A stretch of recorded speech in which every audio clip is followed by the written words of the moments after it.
back to episode 11 of Road to Recovery. In today's video, we're going to be talking about cold exposure. All right, what is cold exposure? Cold exposure is exposing the body to very cold temperatures. This can be done through a variety of forms. I'm going to list the most popular ones here. So you have first the cold shower. You have the cold plunge, which is essentially submerging yourself in cold water. While cold shower is just you're in the shower, you have cold water hitting you. Cold plunges when you're completely submerged inside of that cold water. Last is cryotherapy, essentially where you're in a chamber and you have cold air hitting you, very cold, like negative 200 something Fahrenheit. Cold exposure causes a thermoregulatory response in the body, and it gained popularity due to its profound benefits that I'm going to talk about in this next slide. Now, let's get into the benefits of cold exposure. So, first benefit, increased metabolism. When you're in the cold, it takes your body's white fat cells and it converts them into brown fat. This requires heat, which in turn will burn more calories, therefore increasing your metabolism. This can help with weight loss and also will help your insulin resistance if you got diabetes, if you got weight issues. This will definitely help you lose weight. I wouldn't say just do this if you want to lose weight. Cold exposure is going to make me lose weight. No, it can help. You need to do a bunch of things.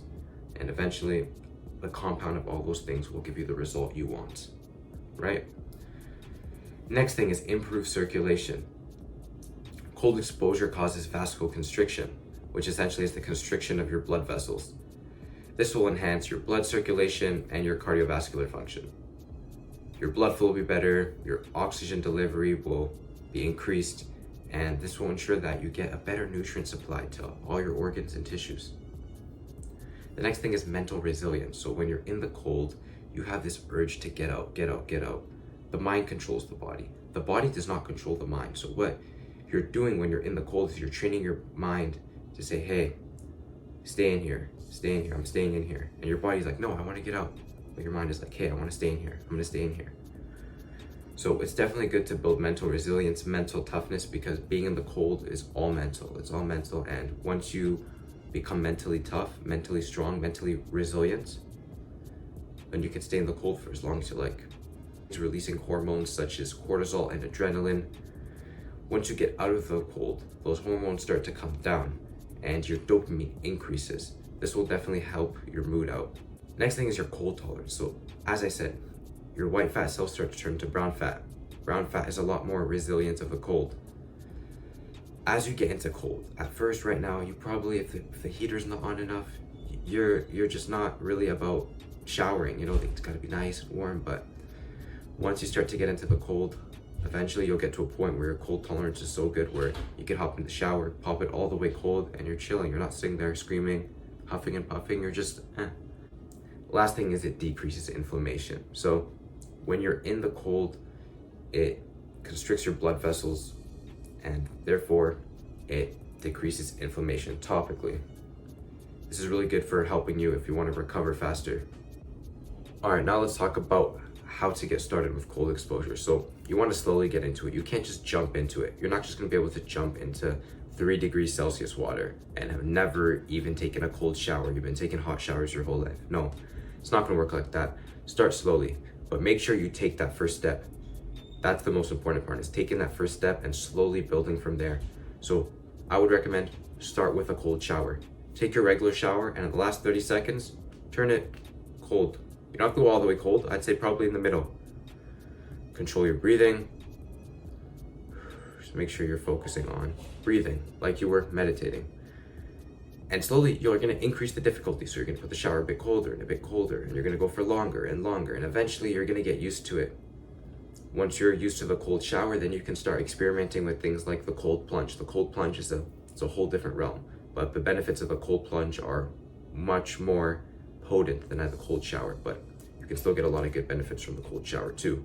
All right, so now let's talk about how I do my cold exposure. So I'll do the cold plunge and the cold shower. As you can see, there's a little picture of me on screen in the cold plunge beside the pool. So I'll do cold plunges about 5 to 6 times per week.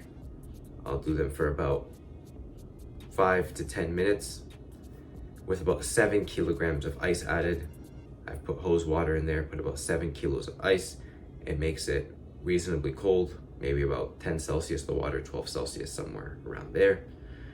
Unfortunately, right now it's summertime, so the water's not going to get as cold as if it were fall or winter, but it's still cold enough to get the benefits when you add the ice in.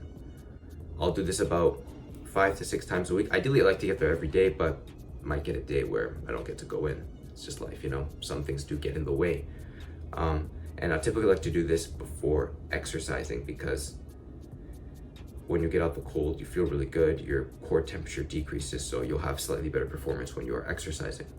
So now let's talk about the benefits I've noticed from cold exposure. So first thing is better cold tolerance. Like now I'm at a point where I can put the shower all the way cold and just jump in, take my shower, nothing. I can have my shirt off, it can be cold outside. I'm good. I can sit in the cold for a lot longer than I used to, and I'm no Iceman. I'm not the Iceman, but speaking of Wim Hof here, hold on. I'm not the Iceman. This man he can sit in the cold forever, but I'm working my way up there. I'm way better than when I started a couple months ago, really taking cold exposure serious. Maybe like a month and a half ago. It hasn't even been that long. But yeah, cold intolerance has definitely increased. Next thing is increased dopamine. So I find when I get out the cold, my dopamine levels increase, probably 1.5 to 2x. I feel amazing. I'm happy. My hormones are way better. I'd say also less stress. This is probably more an immediate effect, but when I hop out the cold, I do feel a lot less stress. Next thing is faster recovery. So when I work out and I'm sore, I'll go in the cold, come out, and I'm less sore and I'm recovering faster from the workout. So that's amazing. And last thing is decreased inflammation. And I've especially noticed this on the body of my skin. Like it's helped the skin a lot, decrease inflammation, decreasing flare-ups. Like my body that's almost non-existent. We're really just dealing with the face and the neck at this point. The body's maybe 90%, 95% clear. So that's amazing. Cold exposure has definitely helped me a lot. Now I just want to say thanks for watching, guys. Episode 11 of Road to Recovery. Hope you guys enjoyed. I just want to say thanks for making it to the end. Consider leaving a like, subscribing, leave any questions or thoughts down below. Peace.